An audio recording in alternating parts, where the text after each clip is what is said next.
Okay, good morning, everyone. I'm Andrew DL from Infor.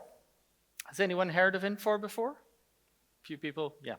So we're a software application, business applications vendor, providing SaaS solutions today, as well as AI and data fabric solutions.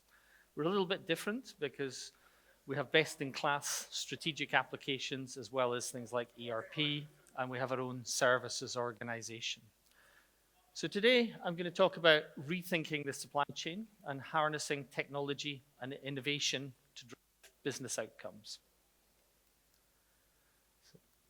So we'll talk a little bit about rethinking the supply chain, and then I'll move on to examples of potential solutions, how we're helping companies with their processes. Also touch on the future of work and how that's changing. I'll of course mention a little bit of AI. You can't have a presentation these days without mentioning AI. And then we'll look at the future landscape and some of the solutions we might be able to help with. So I wanted to start off with just looking at supply chains and how they've changed over time. We've gone through quite a few different supply chains and globalization over the years.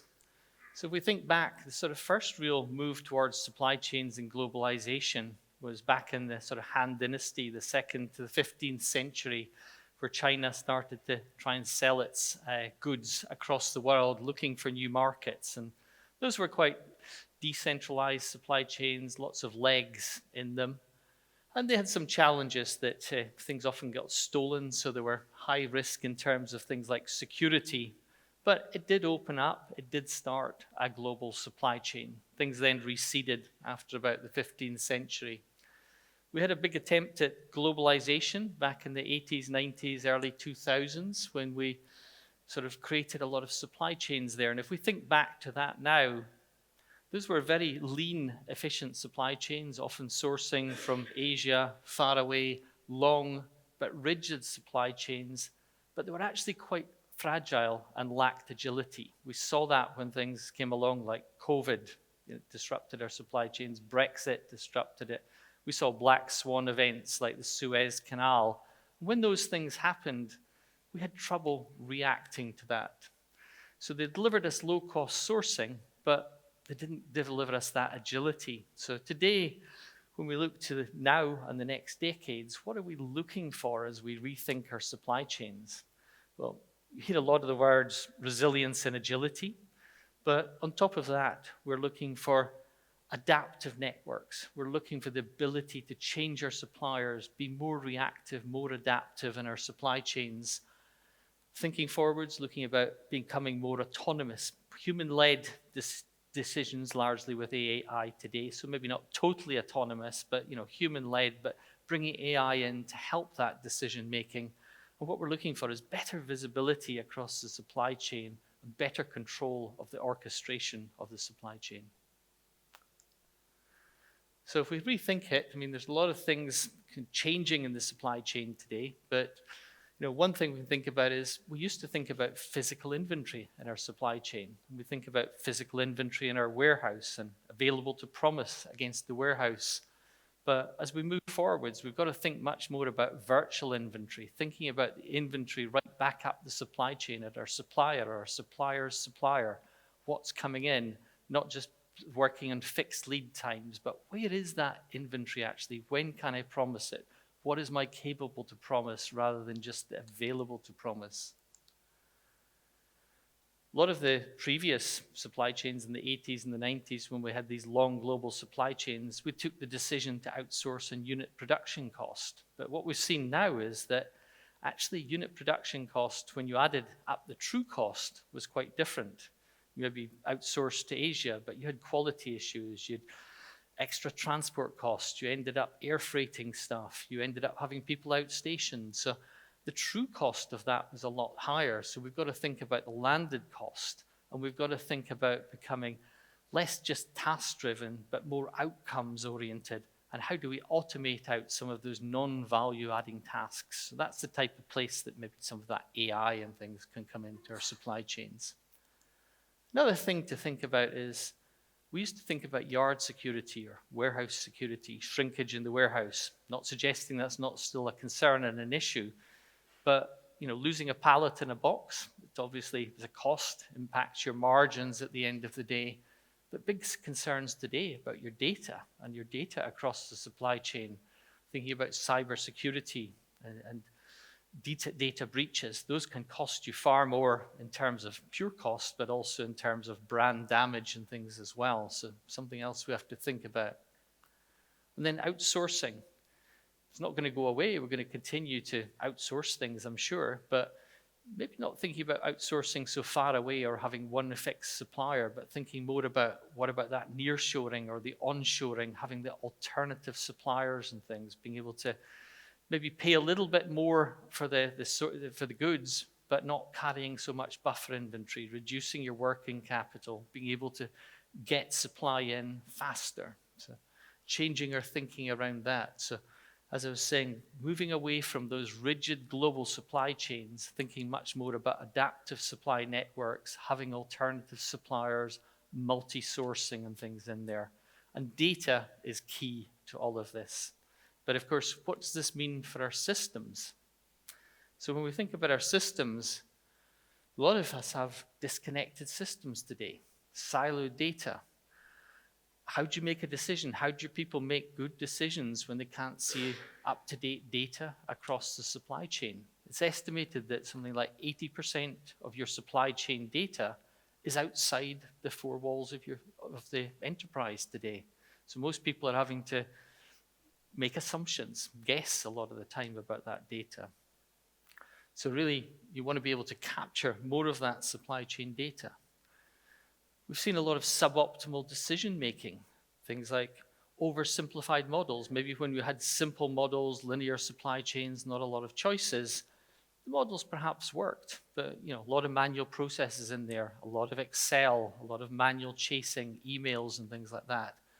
And really, we need to get much more into real-time data, having that data available, because if you don't, it stifles your ability to be agile and hinders your ability to be able to make use of things like AI. So getting that data is key. And then changing customer expectations. We're living in a world where more and more variety of goods, more and more personalization, more and more SKUs to handle, probably more and more suppliers to deal with. So forecasting, planning and things is very difficult in this environment. So getting that visibility across your supply chain is key. So looking at some of the sort of business problems that we're facing today, questions like, where's my stuff? When am I going to get it? If you're sourcing over long distances, trying to do it by shipping can take 30, 45 days to get it from Asia, possibly longer. And you get delays, problems along the way, big challenges. Where are my goods? When will they arrive? So using things like control centers to get visibility can really help in this, getting real-time data on what are the actual lead times, when will the goods arrive, being able to reduce demurrage costs, detention charges and things like that, being able to be more predictive and prescriptive to predict when are you actually going to receive the goods so you can be more accurate in your order promising, getting the data insights into where are those goods, taking the right decisions and being more collaborative and sharing that information with your business partners to take better decisions. Here's a company that had that sort of challenge, Molex. It's actually part of the same group as Infor belongs to. Some of our sister companies are big manufacturers. Molex is a large electrical manufacturer in fiber optics and things as well, supplying thousands and thousands of different parts around the world. And they had some challenges that they were struggling with a sort of fragmented systems across their business, the unnecessary penalties, they were missing deliveries. They really wanted to understand what was going on in their supply chain. And they had all these different systems that weren't really talking well together. So they were having trouble with their supplies and getting variability in their supply and their promising dates. So what we were able to help them do by putting a supply chain visibility system in place for them was to reduce their customer service representative time by 22% of the time that was spent working with customers, just trying to update them on where their stuff was in the supply chain. Also brought them a lot of other benefits like reduce safety stock, reduce stock in transit, reducing their working capital, and also reducing things like expedited air freight. So it took a lot of cost out of the business, but gave them that visibility on where the inventory was and when they were going to have it. So on this sort of concept of looking across the supply chain, you don't, as we said, you only see often what's within your enterprise or up and one level down. But we're working with more and more complex supply chains these days. And having that visibility beyond the four walls to know what's going on is increasingly important.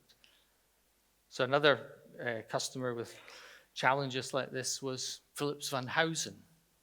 They were in a similar sort of situation. Big apparel company, owned brands like Tommy Hilfiger, Calvin Klein, their own Van Housen brand as well. And they were also struggling with manual processes for collaborating with their suppliers, a lack of supply chain visibility, and again, those fragmented and disjointed processes between their sourcing, their purchasing, logistics, finance, and things. So they wanted to get to a global platform where they could get more visibility across the whole supply chain. And that is something we're able to help them with as well, improving that supply chain visibility and supply chain and transparency across the whole supply chain so that they could take decisions like postponement strategies to better align supply and demand when they could more accurately predict when they could get it.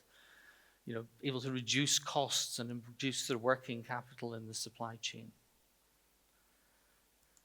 So another challenge that we're seeing, some companies, I don't know, are any of you thinking about sustainability these days?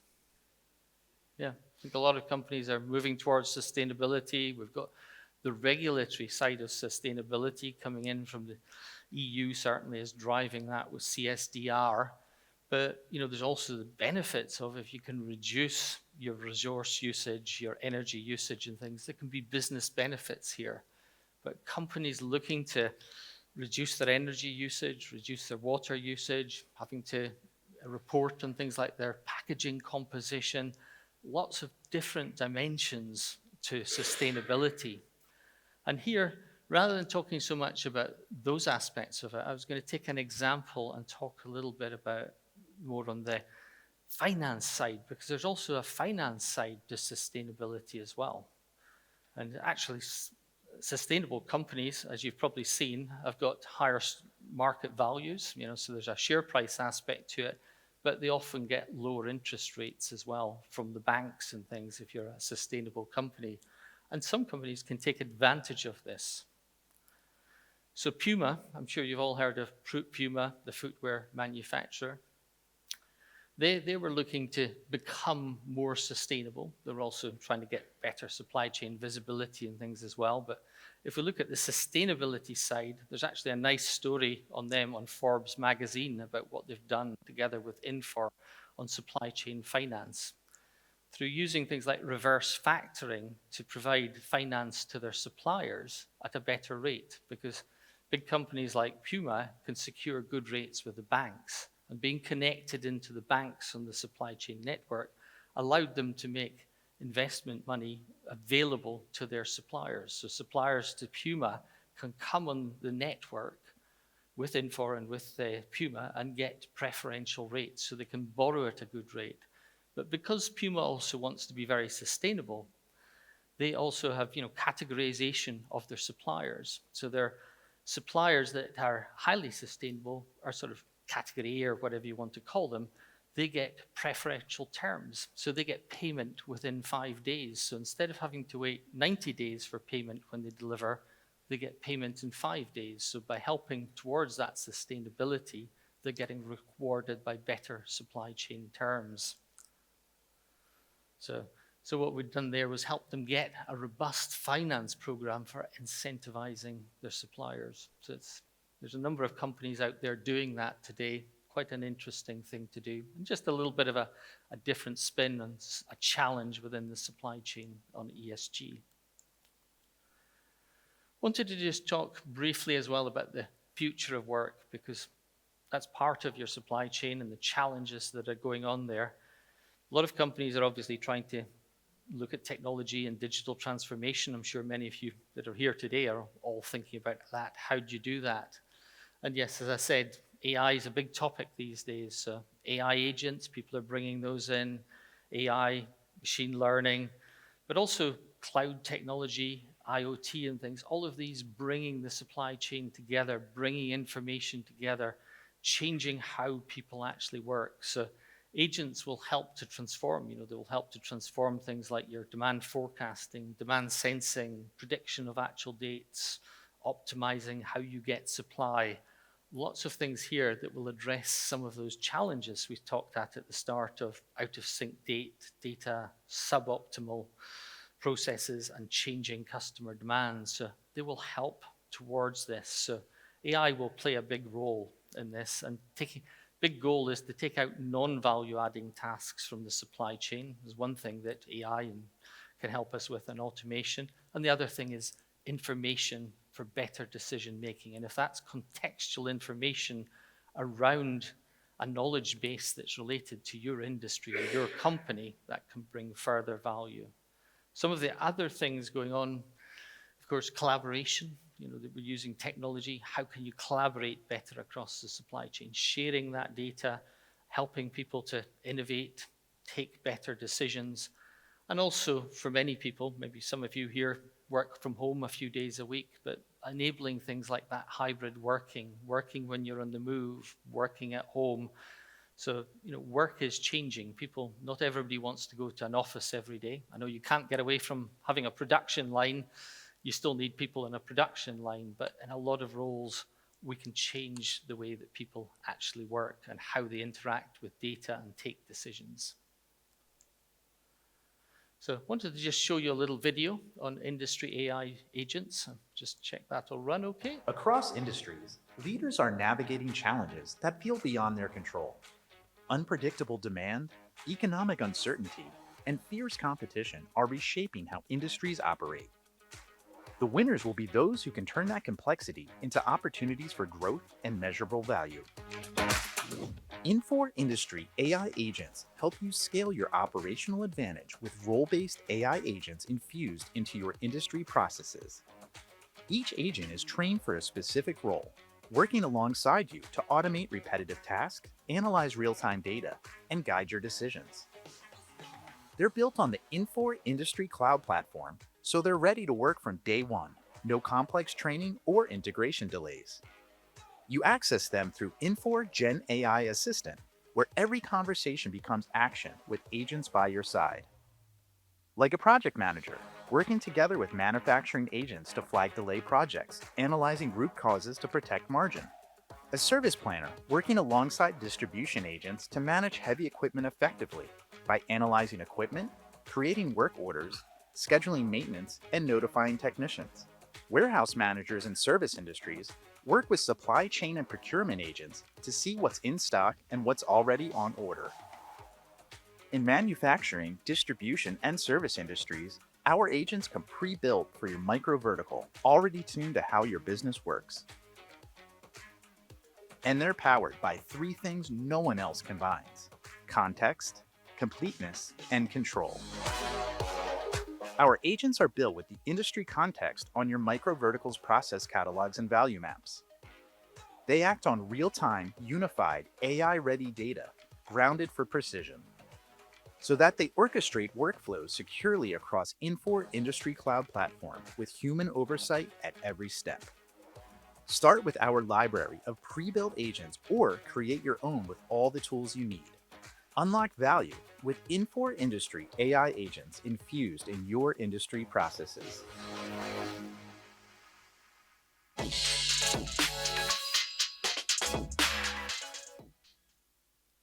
yeah, just a little example of how agents can help. Just wanted to sort of talk briefly about the future landscape and how our solutions might help you in that. So we've touched on some customer examples, but this is sort of some of the supply chain areas that Infor can help with. So we've got solutions for planning, sales and operations planning, demand forecasting, supply planning, transportation, into the execution layer, things like warehouse management, best-in-class warehouse management, yard management, supplier collaboration, trade finance. And of course, if you're a manufacturer, going back into the manufacturing side as well. I mean, we can also deliver full ERP as well. And some of the examples I used today, that supply chain network visibility and traceability, being able to go beyond your organization and map out your supply chain network with all your suppliers. So a very comprehensive and composable set of applications that can work with your existing ERP, or of course they can work with the Infor ERP as well. And as you saw, well, you saw the agents part, but we're embedding a lot of AI into our solutions today. So in things like our planning and forecasting solutions, we're using AI in there to help do the forecasting, select the best algorithms for the forecasting. We're using AI in the warehouse for things like, what bin should you put things away in if you've got odd-shaped objects and things, being able to pick the best bins to locate certain items in. And in the supply chain network as well, for being able to predict when things will actually arrive, getting information back from the system with Gen AI assistance. So just a few examples of where we're embedding AI into the solutions today. So as we think about rethinking our supply chain, we started out by saying we've got this challenge of the disconnected systems, siloed data outside the enterprise. What can we do? Well, today we can help with end-to-end visibility and orchestration, supply chain networks rather than linear supply chains, and going beyond the four walls of the enterprise. On those suboptimal decision-making, by using the right tools, capturing that supply chain data, getting that underlying data that can enable you to do things like AI and optimization and be able to take better decisions across the supply chain. And then with the changing customer expectations, having the tools and things there to be more responsive and be able to respond to your customer needs, deal with that increasing variety, increasing dynamics in the world, all the geopolitical change and things that's going on. And because we are an industry-specific company, we only work with certain industries, we can be very specific in our solutions, that we have the knowledge base underneath for that. So please do drop by during the day. We have a stand just sort of diagonally across, get some information or pick up some goodies, and we'd love to talk to you. But just before I finish, I'd just say a few more words on Infor, if I may. But we're a big player in the industry. We have about 60,000 customers globally. We operate in about 74 countries. We're about $3.4 billion turnover, although we're part of a $125 billion group, so we're very financially stable. And these are just a few examples of the companies that we work with. I'm sure you recognize some of the logos there. So hopefully you found that of interest or got something out of it. I think we've got a few minutes left for questions, if there's any questions. And I think we've got a microphone at the back, so if you raise your hand, the young lady can pass the microphone to you.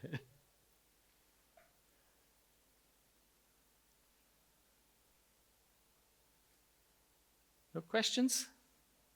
We've got a question down here. Yeah. Quick question around, with all the new technology, how do we get the right forums to make those decisions? Because we've got lots of people with lots of data. Yeah. But my experience so far is we have the wrong people making the wrong decisions, so we're just failing faster. Yeah. Is that when you say the right people, do you mean within the supply chain or in the decisions for the buying systems? If you take the S&OP one, it's in there around, you've got a tool that allows us to get better visibility. Yeah. How do you align that with the business to make sure the people that need to make the decision fit there? Yeah. I mean, that needs to be part of the project, the deployment, the implementation project, to make sure that you're doing the right change management behind it, so that you've got the right people making the right decisions. I think that's the key part. So you need to have people involved in the project that are going to take care of that thinking. And your implementation partner, whether that's Infor or one of our partners or a third party, I think that's part of that change management process. Cool. Thank you.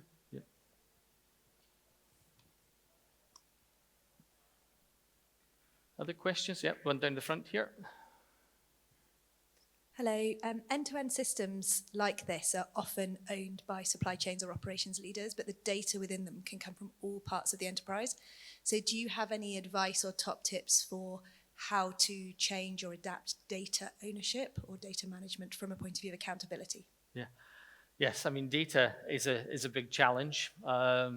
You know, and I think today you've got lots of different silos of data and different people owning them.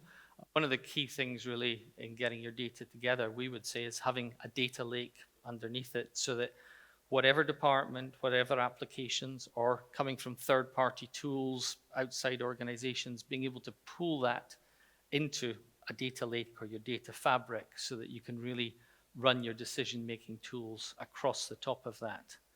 Now, I don't know if that fully answers your question from a people's question, because I think that kind of comes back a little bit to, you know, part of that is your change management process within your organization to decide who has the ownership. But I think the key thing is to make sure that you are making that data available across the company, not getting stuck in silos where data is sort of sitting within departments.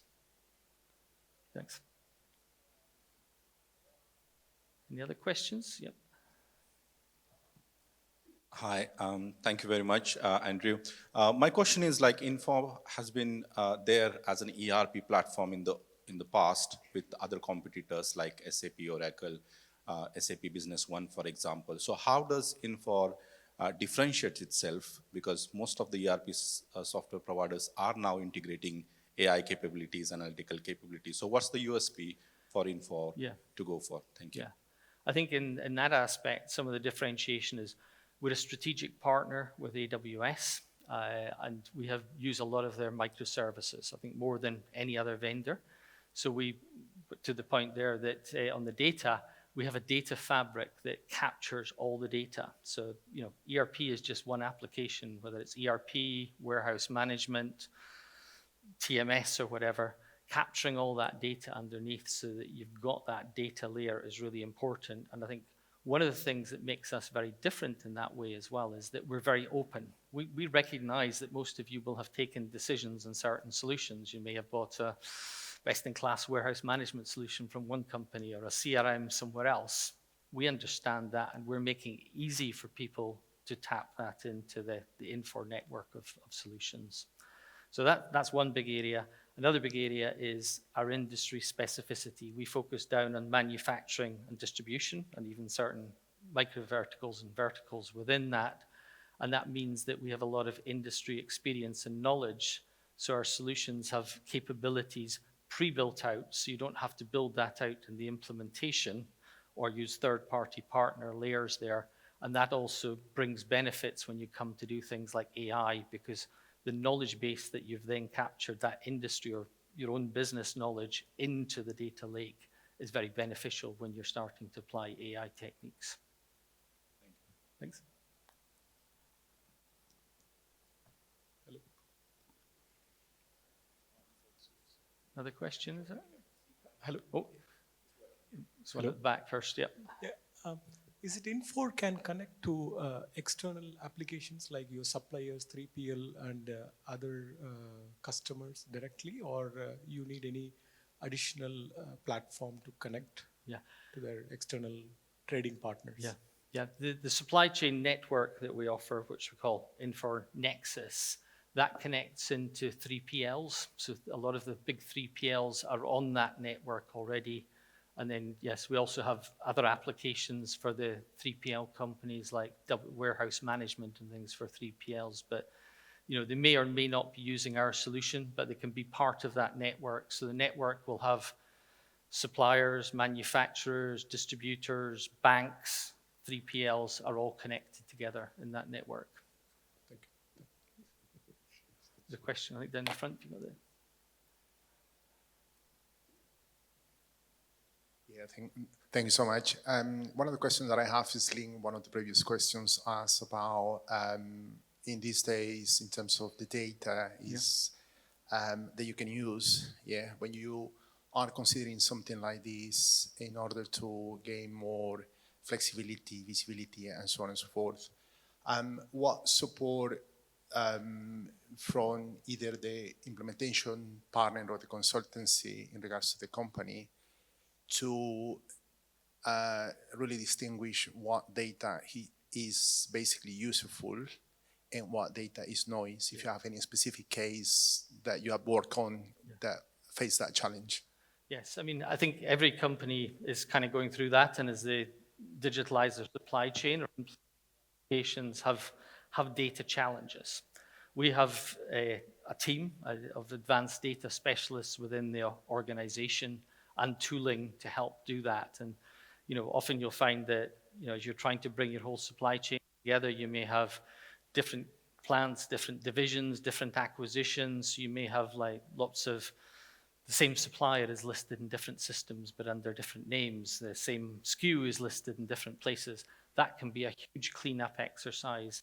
And our data team worked with a large German just on our web, but it was going to take man-years, even years to sort through that data. But using the data tooling and AI, they were able to sort through and rationalize the data within a matter of weeks. So, you know, we have tools and capabilities there, but of course, it's also very dependent on your knowledge, your organization's knowledge to know what you want to do and how you want to solve that. But yes, the tools and the technology is there to help, and as well as the specialists.